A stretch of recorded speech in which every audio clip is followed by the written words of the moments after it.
ದರ್ಶನ್ ಪತ್ನಿ ಪವಿತ್ರ ಎಂದಿದ್ದ ಕಮಿಷನರ್ ಹೇಳಿಕೆಗೆ ದರ್ಶನ್ ಪತ್ನಿ ವಿಜಯಲಕ್ಷ್ಮಿ ಪತ್ರದ ಮೂಲಕ ಆಕ್ಷೇಪ ವ್ಯಕ್ತಪಡಿಸಿದ್ದಾರೆ.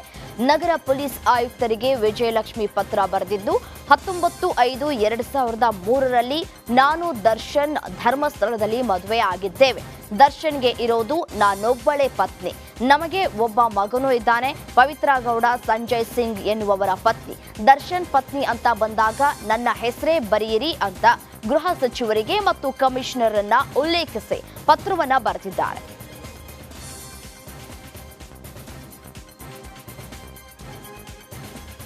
ಕಟ್ಟಡ ಕಾಮಗಾರಿ ವೇಳೆ ಮಣ್ಣು ಕುಸಿತ ಪ್ರಕರಣಕ್ಕೆ ಸಂಬಂಧಪಟ್ಟಂತೆ ರಕ್ಷಣಾ ಕಾರ್ಯಾಚರಣೆ ಮುಂದುವರೆದಿತ್ತು. ಸತತ 6ರಿಂದ 7 ಗಂಟೆಯವರೆಗೆ ನಡೆದಿದ್ದಂತಹ ಕಾರ್ಯಾಚರಣೆಯಲ್ಲಿ ಇಬ್ಬರಲ್ಲಿ ಓರ್ವ ಕಾರ್ಮಿಕರನ್ನ ರಕ್ಷಣೆ ಮಾಡಲಾಗಿತ್ತು. ದುರಾದೃಷ್ಟವಶಾತ್ ಇನ್ನೊಬ್ಬ ಕಾರ್ಮಿಕ ಬಿಹಾರ ಮೂಲದ ಚಂದನ್ ಸಾವನ್ನಪ್ಪಿದ್ದಾನೆ. ಮಂಗಳೂರಿನ ಬಲ್ಮಠದಲ್ಲಿ ಕಟ್ಟಡ ಕಾಮಗಾರಿ ಅವಘಡದಿಂದ ಮಂಗಳೂರು ಮಹಾನಗರ ಪಾಲಿಕೆ ಎಚ್ಚೆತ್ತುಕೊಂಡಿದೆ. ನಗರದಾದ್ಯಂತ ಕಟ್ಟಡ ಕಾಮಗಾರಿ ಸ್ಥಗಿತಕ್ಕೆ ಆದೇಶವನ್ನ ಹೊರಡಿಸಿದೆ. ನಿಯಮ ಉಲ್ಲಂಘಿಸಿದರೆ ವಿಪತ್ತು ನಿರ್ವಹಣಾ ಕಾಯ್ದೆಯಡಿ ಕ್ರಮ ಕೈಗೊಳ್ಳುವ ಎಚ್ಚರಿಕೆಯನ್ನ ನೀಡಲಾಗಿದೆ.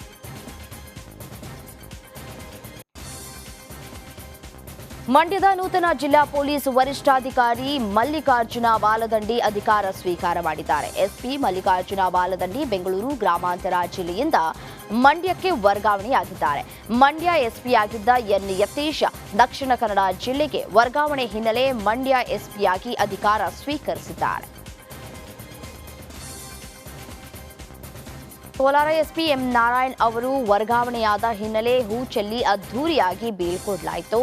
ಕಳೆದ 1 ವರ್ಷದಿಂದ ಕೋಲಾರ ಎಸ್ಪಿಯಾಗಿ ಕರ್ತವ್ಯ ನಿರ್ವಹಿಸಿದ್ದ ನಾರಾಯಣ್ರವರ ಉತ್ತರ ಕನ್ನಡ ಜಿಲ್ಲೆಗೆ ವರ್ಗಾವಣೆಯಾಗಿದ್ದಾರೆ. ಕೋಲಾರ ಹೊರವಲಯದ ಟಮಕ ಬಳಿಯ ಕಚೇರಿಯಲ್ಲಿ ಅಧಿಕಾರಿಗಳು ಹಾಗೂ ಸಿಬ್ಬಂದಿ ಅದ್ಧೂರಿಯಾಗಿ ಬೀಳ್ಕೊಟ್ಟಿದ್ದಾರೆ.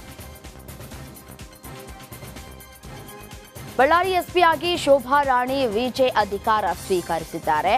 ಬಳ್ಳಾರಿ ನಿರ್ಗಮಿತ ಎಸ್ಪಿ ರಂಜಿತ್ ಕುಮಾರ್ ಅವರು ಅಧಿಕಾರ ಹಸ್ತಾಂತರಿಸಿದ್ದಾರೆ. ಬಳ್ಳಾರಿ ಜಿಲ್ಲೆಯ ಮೊದಲ ಮಹಿಳಾ ಎಸ್ಪಿ ಅನ್ನೋ ಹೆಗ್ಗಳಿಕೆಗೆ ಶೋಭಾ ರಾಣಿ ಪಾತ್ರರಾಗಿದ್ದಾರೆ. 2 ವರ್ಷ ಬಳ್ಳಾರಿ ಎಸ್ಪಿಯಾಗಿದ್ದ ರಂಜಿತ್ ಕುಮಾರ್ ರನ್ನ ಸದ್ಯ ಸ್ಥಳ ನಿಯೋಜಿಸದೆ ವರ್ಗಾವಣೆ ಮಾಡಲಾಗಿದೆ.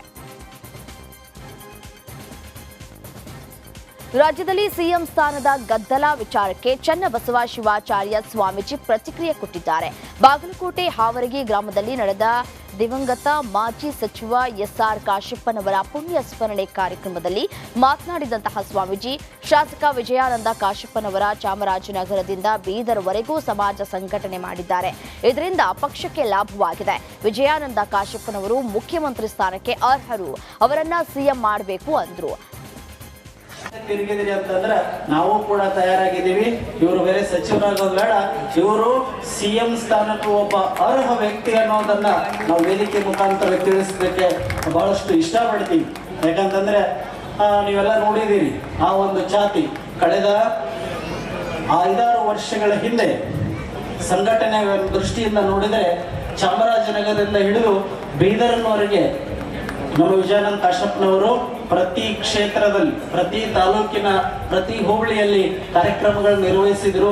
ನಮ್ಮ ಮಟ್ಟಗಳಿರುವಂತಹ 4-5 ತಾಲೂಕುಗಳಿಗೆ ಅವರು ಹೋದಾಗ ಕರೆ ಮಾಡ್ತಿದ್ರು, ನಿಮ್ಮದು ಇಲ್ಲಿ ಮಠ ಐತೆ ಅಂತಲ್ಲ ಅಂತ ಹೇಳಿ. ಅಂದ್ರೆ ನಾನು ನೀವ್ಯಾಕೆ ಅಲ್ಲಿ ಹೋಗಿರಂದ್ರೆ ಸಂಘಟನಾ ದೃಷ್ಟಿಯಿಂದ ಇವರನ್ನ ರಾಜ್ಯಾದ್ಯಂತ ದುಡಿಸ್ಕೊಂಡಿದ್ದಾರೆ ಅಂತಂದ್ರೆ ಬಹಳ ಜನ ಮಾತಾಡ್ತಾರಲ್ಲ, ದುಡ್ದೀವಿ ನಮ್ಗೆ ಪಗಾರ ಕೊಡ್ರಿ, ದುಡ್ದೀವಿ ಪಗಾರ ಕೊಡ್ರಿ ಅಂತಾರಿಲ್ಲ. ಹಂಗ ಇವರು ಕೂಡ ರಾಜ್ಯಾದ್ಯಂತ ಶ್ರಮ ವಹಿಸಿ ಇರಬಹುದು. ಅದೊಂದು ಸಮಾಜ ಸಂಘಟನೆ, ಅದರಿಂದ ಪಕ್ಷಕ್ಕೂ ಕೂಡ ಉಪಯೋಗ